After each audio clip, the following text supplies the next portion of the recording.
Hello friends, welcome to SK Disha சேவை. இந்த வீடியோவில் நம்ம என்ன இன்ஃபர்மேஷன் பார்க்க போறோம்னு பார்த்தீங்கன்னா, ஆர்ஆர்பி ரயில்வே எக்ஸாமுக்கு ஓபிசி நான் கிரிமினல் சர்டிஃபிகேட் நீங்களே வீட்டில இருந்து எப்படி ஈஸியாக அப்ளை பண்ணலாம். இந்த ஒரு இன்ஃபர்மேஷனை பார்க்க போறோம். இந்த வீடியோவை நீங்கள் ஸ்கிப் பண்ணாம பார்த்தீங்கன்னா, சர்டிஃபிகேட்டை 10 நிமிஷத்துல நீங்களே வீட்டில இருந்து அப்ளை பண்ணிட முடியும்பா.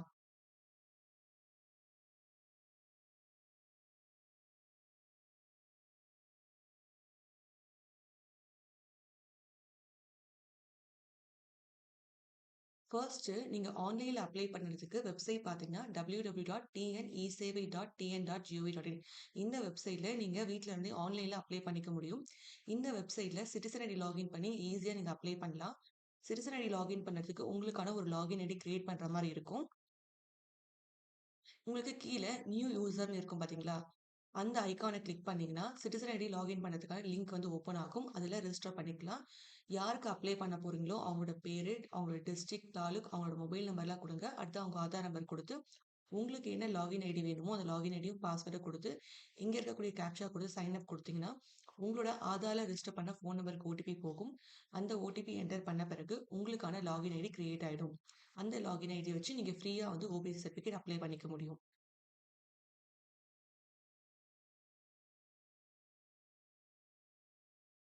நீங்க லாகின் கிரியேட் பண்ண பிறகு உங்களோட லாகின் ஐடி யூசர் நேம் போட்டு லாகின் பண்ணிக்கோங்க சிட்டிசன் ஐடிய.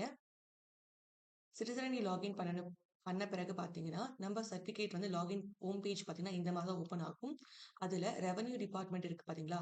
அந்த ஐகான் கிளிக் பண்ணி தான் பார்த்தீங்கன்னா, நம்ம ஓபிசி சர்டிஃபிகேட் அப்ளை பண்ண போறோம். ஃபர்ஸ்ட் வந்து ரெவென்யூ டிபார்ட்மெண்ட் கிளிக் பண்ணோனே பார்த்தீங்கன்னா, கம்யூனிட்டி நேட்டிவிட்டி இன்கம் இந்த சர்டிஃபிகேட்லாம் அப்ளை பண்ற லிங்க் இருக்கும். இதுல 2வது ஆப்ஷன் தான் பார்த்தீங்கன்னா, ஓபிசி சர்டிஃபிகேட் அப்ளை பண்ற ஆப்ஷன்.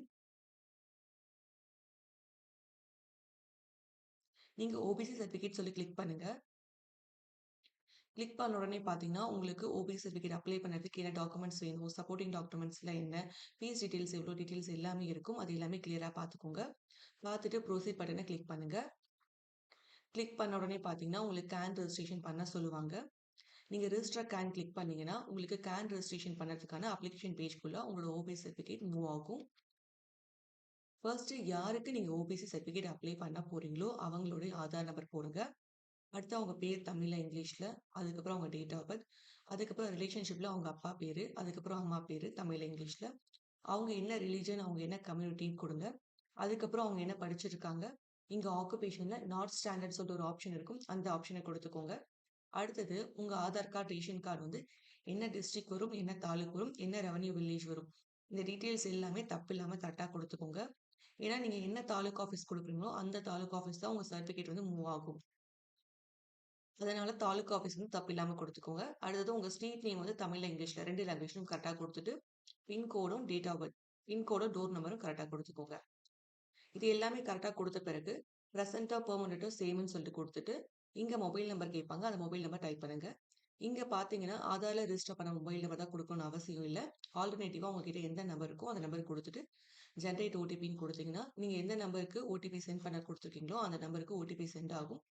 அந்த ஓடிபி போட்ட பிறகு உங்களுக்கு ரிஜிஸ்டர்ன்னு குடுத்தீங்கன்னா, உங்களுக்கான கேன் ரெஜிஸ்ட்ரேஷன் சக்சஸ்ஃபுல் ஆயிடும். உங்களுக்கான கேன் நம்பரும் ஷோ ஆகும் ஆட்டோமேட்டிக்கா. கேன் நம்பர் கீழேயே பார்த்தீங்கன்னா, ப்ரொசீட் சொல்லிட்டு ஒரு பட்டன் வரும்.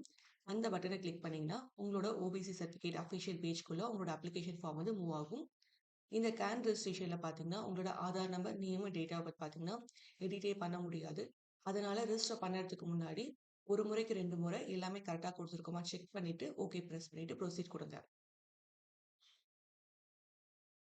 ஓபிசி சர்டிஃபிகேட் வந்து அஃபிஷியல் பேஜ் ஓப்பன் ஆயிடும். அதுல நீங்க கேன் ரெஜிஸ்ட்ரேஷன் பண்ணும்போது என்ன டீட்டெயில்ஸ்லாம் குடுத்தீங்களோ, அது எல்லாமே ஷோ ஆகும். எல்லாமே கரெக்ட்டா இருக்கான்னு பார்த்துக்கோங்க. ஏதாச்சும் தப்பா இருந்துச்சுன்னா, அட்ரஸ் ஏதாச்சும் தப்பா இருந்துச்சுன்னா, கேன் எடிட்ல போயிட்டு எடிட் பண்ணிட்டு வந்து திரும்ப வந்து சேவ் குடுத்தீங்கன்னா, இங்க ஆட்டோமேட்டிக்கா சேவ் ஆயிடும். நீங்க இந்த அப்ளிகேஷன் ஃபார்ம்ல கரெக்ட்டா ஃபில் பண்ண வேண்டிய டீட்டெயில்ஸ் பார்த்தீங்கன்னா, உங்களோட காஸ்ட் என்னன்றத தப்பில்லாம நீங்க கிளிக் பண்ணி கரெக்ட்டா பண்ணுங்க. இங்க பார்த்தீங்கன்னா, உங்களுக்கு சென்ட்ரல் லிஸ்ட் நம்பர் வந்து ஆட்டோமேட்டிக்கா ஷோ ஆகும். ஒரு காஸ்ட்க்கு ஒரு நம்பர் தான் வரும். அதனால அங்க என்ன நம்பர் வருதோ அந்த நம்பர் ஆட்டோமேட்டிக்கா குடுத்துருங்க. இங்க தொழில் குழுல வந்து ஸ்டூடண்ட்ன்னு குடுத்துருங்க. அதுக்கப்புறம் உங்க அப்பா, அம்மா என்ன பண்றாங்க? இந்த டீட்டெயில்ஸ் மட்டும் தான் ஃபில் பண்ற மாரி இருக்கும். இத தப்பில்லாம ஃபில் பண்ணா தான் நம்மளுக்கு கரெக்ட்டா சர்டிஃபிகேட் வந்து வரும். ஃபர்ஸ்ட் வந்து காஸ்ட் நம்ம கிளிக் பண்ணும்போது, உங்க காஸ்ட்டோட நேம் வந்து நீங்க சர்ச் பண்ணி கிளிக் பண்ற மாரி இருக்கும். அத நீங்க சர்ச் பண்ணி கிளிக் பண்ணிக்கோங்க. சீரியல் நம்பர் பார்த்தீங்கன்னா, உங்களுக்கு உங்க காஸ்ட் கிளிக் பண்ணீங்கன்னா, ஆட்டோமேட்டிக்கா ஒரே ஒரு சீரியல் நம்பர் தான் வரும். அந்த ஒரு நம்பர் தான் நீங்க கிளிக் பண்ற மாரி இருக்கும். தொழில் குழுல வந்து ஸ்டூடண்ட்ன்னு குடுத்துக்கோங்க. இது மட்டும் பார்த்தீங்கன்னா, பெர்சனல் டீட்டெயில்ஸ்ல ஃபில் பண்ற டீட்டெயில்ஸ் இது. அடுத்தது உங்க பேரன்ட்ஸ் டீட்டெயில்ஸ்ல வந்து ஃபில் பண்றது என்னன்னு பார்த்தீங்கன்னா, இப்ப உங்க அப்பா வந்து எம்ப்ளாய்டுன்னா, நீங்க என்ன பண்ணுங்க, எம்ப்ளாய்டுன்னு குடுத்துருங்க. இங்க வந்து ஸ்டேட்டஸ்ல வந்து அதர்ஸ்ன்னே குடுங்க. இப்ப வந்து உங்க அப்பா வந்து ஒரு நார்மலா ஒரு கூலி வேலைக்கு தான் போறாங்கன்னா, எம்ப்ளாய்டு அதர்ஸ்து அவங்க கூலி வேலைக்கு போறாங்க. மாசம் இவ்வளோ சம்பளம் வருது. அது 10,000 வருது, 15,000 வருது, 20,000 வருது. என்ன வேலை பார்க்குறாங்க? இப்போ ஆட்டோ டிரைவரா இருக்காங்கன்னா, ஆட்டோ டிரைவர்ன்னு போடுங்க. அவங்க என்ன வேலை பார்த்துட்டு இருக்காங்களோ, அந்த வேலைய வந்து போடுங்க. ஒருவேளை உங்க அப்பா வந்து ஒரு பிரைவேட் கம்பெனில வொர்க் பண்ணிட்டு இருக்காங்க. ஒரு மேனேஜரா இருக்காங்க. ஒரு டெக்னீஷியனா இருக்காங்க. இந்த மாரி என்ன வேலை பார்க்குறாங்களோ, அந்த வேலையோட டெசிக்னேஷன போட்டு அவங்களுக்கு மாச சம்பளம் எவ்வளோ வருது? அந்த டீட்டெயில்ஸ இங்க போடுங்க. இங்க ஸ்டேட்டஸ்னா அதர்ஸ்ன்னே போடுங்க. ஒருவேளை உங்க பேரண்ட் வந்து கவர்ன்மென்ட் சர்வீஸ்ல இருக்காங்கன்னா, நீங்க ஒரு கவர்ன்மென்ட் கிளிக் பண்ணிட்டு, அவங்க என்ன கவர்ன்மென்ட்ல என்ன டெசிக்னேஷன்ல இருக்காங்க, அந்த டெசிக்னேஷன் போட்டு அவங்க மந்த்லி சேலரி எவ்வளோன்னு போடுங்க.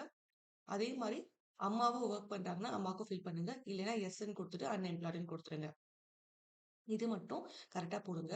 இங்க என்ன இன்கம் போடுறீங்களோ, அந்த இன்கம்க்கு தான் பார்த்தீங்கன்னா, நீங்க இன்கம் சர்டிஃபிகேட் அப்ளை பண்ணி வச்சிருக்கணும். இந்த ஓபிசி அப்ளை பண்றதுக்கு முன்னாடி, உங்களுக்கு இன்கம் சர்டிஃபிகேட் அப்ளை பண்ணுங்க. இன்கம் சர்டிஃபிகேட் வந்த பிறகு தான் ஓபிசி நம்மளுக்கு கிடைக்கும். ஓபிசி சர்டிஃபிகேட் அப்ளை பண்ணும்போது கண்டிப்பா இன்கம் சர்டிஃபிகேட் அப்லோட் பண்ணணும். இன்கம் சர்டிஃபிகேட் இருந்தா தான் பார்த்தீங்கன்னா, நம்மளுக்கு ஓபிசி சர்டிஃபிகேட் கண்டிப்பா குடுப்பாங்க. இல்லைன்னா நம்மளோட அப்ளிகேஷன ரிஜெக்ட் பண்ணிடுவாங்க. இல்ல ரிட்டர்ன் பண்ணி அனுப்பிட்டு ஓபிசி சர்டிஃபிகேட் அப்ளை பண்ணிட்டு ரிட்டர்ன் பண்ணுங்கன்னு சொல்லுவாங்க. நான் ஆல்ரெடி பார்த்தீங்கன்னா, இன்கம் சர்டிஃபிகேட் எப்படி அப்ளை பண்ணணும்னு சொல்லிட்டு வீடியோ போட்டிருக்கேன். அந்த வீடியோ பார்த்து இன்கம் சர்டிஃபிகேட் ஃபர்ஸ்ட் அப்ளை பண்ணிக்கோங்க. அடுத்தது ஓபிசி சர்டிஃபிகேட் வந்து அப்ளை பண்ணுங்க. இப்ப இது உங்களுக்கு கிளியரா புரிஞ்சிருக்கும் உங்களுக்கு. இப்ப எல்லா டீட்டெயில்ஸும் கரெக்ட்டா நீங்க குடுத்த பிறகு சப்மிட்ன்னு குடுங்க. சப்மிட் குடுத்த பிறகு என்ன டாக்குமெண்ட் கேட்பாங்கன்னு பார்த்தீங்கன்னா, யார் அப்ளிகேட்டனோ அவங்களோட ஃபோட்டோ, ஆதார் கார்டு, அவங்க வீட்டு ration card, community certificate, self declaration form. Self declaration form பார்த்தீங்கன்னா, இங்க மேலேயே வந்து இங்க டவுன்லோட் குடுத்தீங்கன்னா, உங்களுக்கு ஒரு பிடிஎஃப் ஃபார்மேட் ஓப்பன் ஆகும். அதுல வந்து யார் அப்ளிகேட்டனோ அவங்க சைன் பண்ணி அப்லோட் பண்ற மாரி இருக்கும். ஒரு பிடிஎஃப் வந்து ஓப்பன் ஆகும். அத பிரிண்ட் அவுட் எடுத்துட்டு, அப்ளிகேட் வந்து சைன் பண்ணிட்டு, அத ஸ்கேன் பண்ணி அப்லோட் பண்ற மாரி இருக்கும். அடுத்தது இன்கம் சர்டிஃபிகேட் வந்து அப்லோட் பண்ணணும். எல்லா டாக்குமெண்ட்டும் பார்த்தீங்கன்னா, ஒரிஜினல் தான் அப்லோட் பண்ணணும். ஒரிஜினல் அப்லோட் பண்ணீங்களா, உங்களோட அப்ளிகேஷன் வந்து ரிஜெக்ட் பண்ணிடுவாங்க. மேலேயே குடுத்துருப்பாங்க. இப்ப நம்ம ஒன் பை ஒன்னா அப்லோட் பண்ணியிருக்கோம். ஃபர்ஸ்ட் வந்து அப்ளிகேட்டோட ஃபோட்டோ, அடுத்தது அவங்களோட Aadhaar card, community certificate, self declaration form, அதுக்கப்புறம் அவங்களோட இன்கம் சர்டிஃபிகேட், அதர் டாக்குமெண்ட்ஸ் குடுத்துட்டு, அவங்களோட ration card front and back. இந்த மாரி எல்லா டாக்குமெண்ட்டும் ப்ராப்பரா வந்து ஸ்கேன் பண்ணி அப்லோட் பண்ணிட்டு, மேக் பேமெண்ட் ஆப்ஷன் வந்து உங்களுக்கு ஆட்டோமேட்டிக்கா வரும். நீங்க ப்ராப்பரா டாக்குமெண்ட் அப்லோட் பண்ணீங்கன்னா மட்டும் தான் பார்த்தீங்கன்னா, மேக் பேமெண்ட் ஆப்ஷன் வரும். மேக் பேமெண்ட் ஆப்ஷன் கிளிக் பண்ணீங்கன்னா, உங்களுக்கு வந்து ஒரு ₹60 வந்து பேமெண்ட் கட்ட சொல்லுவாங்க. நீங்க ஜிபே மூலமாவே பேமெண்ட் கட்டிக்க முடியும். நீங்க பேமெண்ட் கட்டின பிறகு உங்களுக்கு பேமெண்ட் சக்சஸ்ஃபுல்னு வந்துரும். பிரிண்ட் ரிசிப்ட்ன்னு கிளிக் பண்ணீங்கன்னா, உங்களுக்கான அக்னாலஜ்மென்ட் காப்பி வந்துரும். இந்த ஆன்லைன்ல நீங்க இந்த ஓபிசி சர்டிஃபிகேட் அப்ளை பண்ணீங்கன்னா, வித்தின் ஒரு 1 வீக்குள்ள சர்டிஃபிகேட் டவுன்லோட் பண்ணி எடுத்துக்க முடியும். ஈஸியா நீங்களே வீட்ல இருந்தபடியே பார்த்தீங்கன்னா, இந்த சிட்டிசன் லாகின் பண்ணி உங்களுக்கான ஓபிசி சர்டிஃபிகேட்ட வீட்ல இருந்தே அப்ளை பண்ணிக்க முடியும். ஓபிசி சர்டிஃபிகேட் உங்களுக்கு டவுன்லோட் ஆன பிறகு, எப்படி வந்து அத டிஜிட்டல் சிக்னேச்சர் வேலிடேட் பண்ணணும்னு சொல்லிட்டு நான் ஆல்ரெடி வீடியோ குடுத்துருக்கேன். அந்த வீடியோ பார்த்து டிஜிட்டல் சிக்னேச்சர் வேலிடேட் பண்ணி என்டிபிசி எக்ஸாம்க்கு வந்து யூஸ் பண்ணிக்கோங்க. டிஜிட்டல் சிக்னேச்சர் வந்து வேலிடேட் பண்ணாம யூஸ் பண்ணாதீங்க. அதாவது கொஸ்டின் மார்க் போட்ட மாரி வரும்.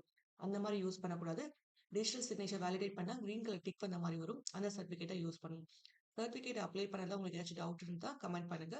இல்லைன்னா உங்களுக்கு சர்டிஃபிகேட் அப்ளை பண்ணி தரனாலும் டிஸ்கிரிப்ஷன்ல கான்டாக்ட் நம்பர் இருக்கு. அந்த நம்பருக்கு வாட்ஸ்அப் பண்ணுங்க. ப்ளீஸ் யாரும் கால் மட்டும் பண்ண வேண்டாம்ப்பா. இவ்ளோ நேரம் இந்த வீடியோவ பொறுமையா பார்த்துட்டு இருந்த உங்களுக்கு ரொம்ப ரொம்ப தேங்க்ஸ்ப்பா.